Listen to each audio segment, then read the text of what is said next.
భారతదేశ స్త్రీలకు ఆదర్శం సీత, సావిత్రి, దమయంతి వంటి మాతృమూర్తులు.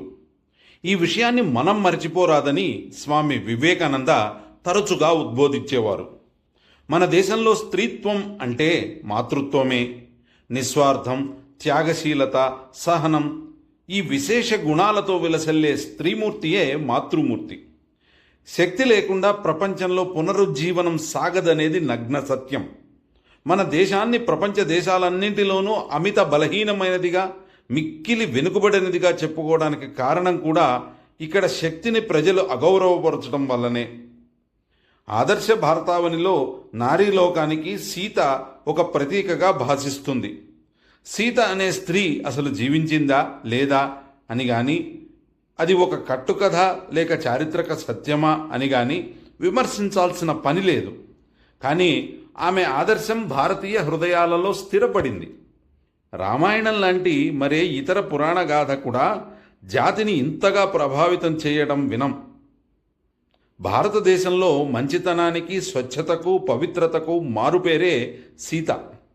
పెద్దవారెవరైనా ఒక స్త్రీని, ఒక బిడ్డను గాని ఆశీర్వదించే సమయంలో నీవు సీత వలె జీవించు అని అంటారు.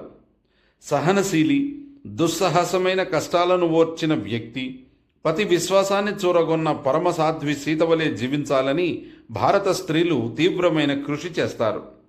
సీత మూర్తీభవించిన భారత నారీరత్నం. ప్రతీకార దృష్టికి ఆమె ఎప్పుడూ దూరంగా ఉండేది.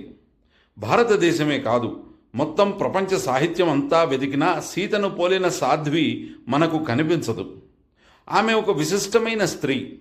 శ్రీరాముడు లాంటి వ్యక్తుల్ని మరికొందరిని మనం చూడొచ్చు, కానీ సీత లాంటి మరొక స్త్రీ మనకు తటస్థించదు.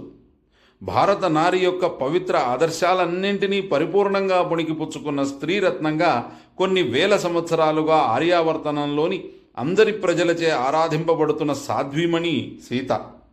మన పురాణాలు, మన వేదాలు, మన సంస్కృత సారస్వతం కంటే కూడా కనీసం 5 భారతీయులున్న చోట సీత కథ మాత్రం సజీవంగా నిలుస్తుంది. సీత జాతి హృదయాల్లో స్థిరంగా ప్రతిష్ఠించబడ్డది. ఆమె ప్రతి భారతీయుల రక్త నాళాలలో భాగమైపోయింది.